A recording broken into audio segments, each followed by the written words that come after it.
The story of what happened begins on the streets of New York City on a Saturday night in the summer of 2005. Björn's enjoying a girls' night out. As usual, she's with Aurora Pujols, a best friend who's really more like an older sister. We were having a really good time. Really good time? Dancing, drinking, having fun. To be blunt, the girls get wasted. I drink like 5 Blue Hawaiians. 5 is a lot. 5 is a lot. So you're drunk. Definitely drunk.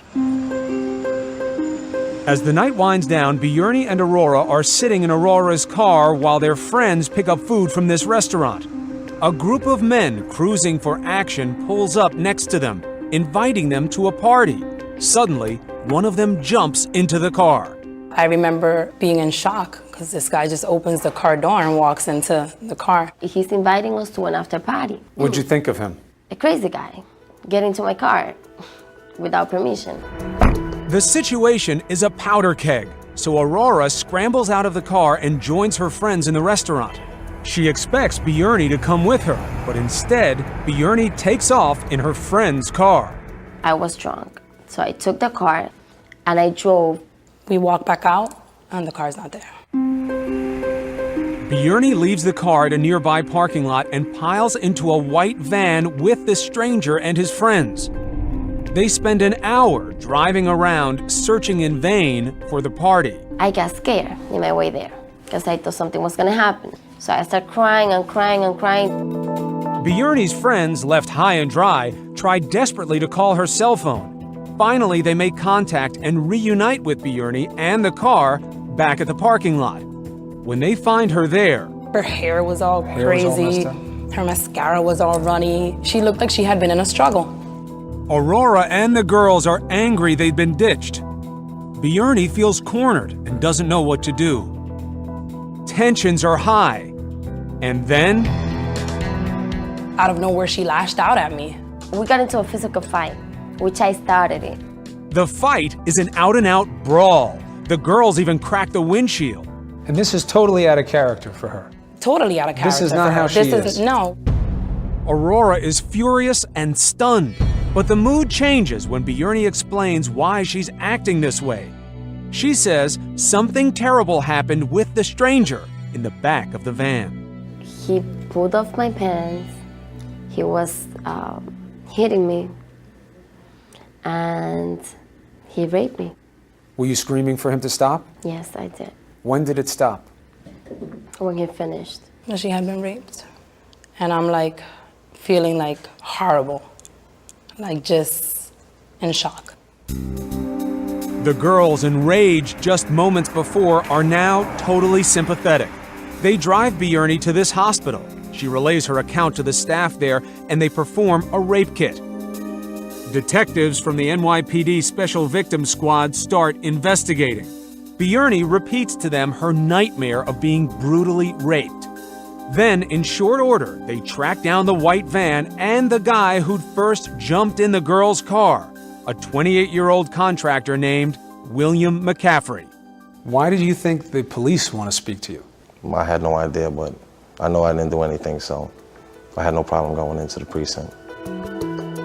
McCaffrey tells the police he and his pals did cruise around with Björn in the van, then left her back at her car, drunk but unharmed. His denials are absolute and unflinching. Did you rape Björn? Of course not. Did you assault Björn? No, I did not. Did you give her any reason to believe that you were a threat to her? Not at all. Supporting McCaffrey's claims, the rape kit comes back negative. The strongest evidence of a physical attack police have is a bite mark on Björn's shoulder. But still, if it comes down to a he said, she said, the cops are probably going to accept what she said. Do they seem like they believe you? Not at all. But police have reason to be suspicious. McCaffrey's been arrested numerous times for petty offenses like DUI and assault. On the other hand, Björn couldn't be more credible. She sticks to her story. She's traumatized and doesn't hesitate to take the morning after pill offered by the hospital. I have to take these pills because I cannot get no infection. I cannot get pregnant. What happened at the end of the meeting? I was charged with rape in the first degree. McCaffrey maintains his innocence up and through the trial, even taking the stand to defend himself. Bjorny maintains his guilt, and almost solely on the basis of her emotional testimony, the jury votes to convict. When you heard the word guilty, how'd you take it? Terribly. I thought about my sons and if I was gonna make it to see my grandmother, you know, or would I have to bury her from prison? The sentence, swift and severe. They told me he got convicted, 20 years. 20 years. What do you think? I start crying. I just want to get home, be by myself. Oh my God. It seems the case is closed. Justice has been served and Bjorny can start rebuilding her life. She felt relieved. Finally, something going right for her.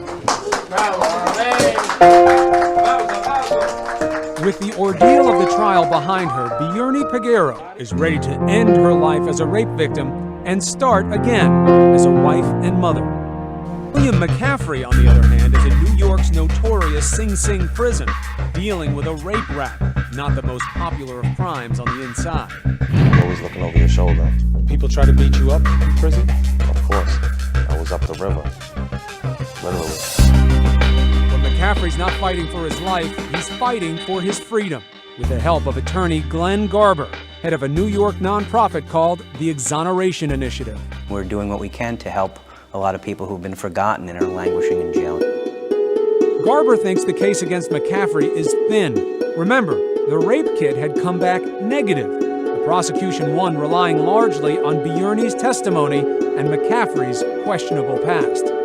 At the trial, the judge allowed them to go into his criminal history again, and they hammered it. Garber focuses on the only real piece of physical evidence, specifically those bite marks found on Bjorny's shoulder. After months of legal wrangling, he convinces the prosecution to agree to a DNA test. The DNA came back and showed that there was female saliva on her arm and that there was no male saliva. That was a bombshell for us. The tests also exclude Bjorny, meaning the marks were made by another female, most likely during that strange fight with Aurora. And we thought that the prosecutor was going to say, yes, it's true, we made a mistake, an innocent man is in jail. But it doesn't play that way. The prosecution argues the DNA could have been left by tears shed by the other girls while they were comforting Bjorny. That seemed to be a preposterous story to me, but Mr. McCaffrey was not going to walk out of jail based on this evidence. More than 2 years would go by and McCaffrey was behind bars serving his sentence. Bjorny was out enjoying the freedom of family and friends, but it would turn out she wasn't free at all. Bjorny was in a prison of her own. Every time I see something in the news about raping, every time I see something about jail, this comes in my mind. And then here I am crying.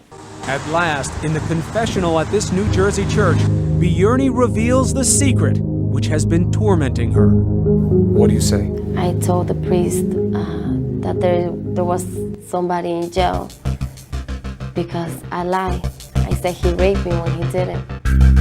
That's right. William McCaffrey never raped Bjorny Peguero.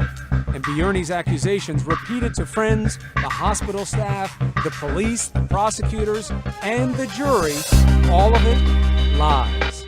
Why do you think? I don't know how that lie became so big. I don't know why. I don't know. I didn't want to say it didn't happen because I thought he wasn't going to be convicted because there's no evidence. But she knows that now she has to make it right. The priest recommends talking to a lawyer, so Bjorny goes to attorney Paul Callan with her startling story. She said basically, I've done a terrible thing. You have to get this man out of jail. Turn me into the district attorney. I've done something wrong. I deserve to be punished. How rare is it for someone to recant in this way? It is absolutely 100% unheard of. Callan says with few solid relationships, Bjorny was terrified of losing her friendship with Aurora, the big sister figure with whom she'd had that fight. A fight which he says is the key to understanding the whole story. She was just mad at me. But when you told the lie to her the first time, that night, she was then not mad at you anymore. She was not mad at me anymore because she felt sorry for me. And you wanted that. And that's what I wanted from the beginning.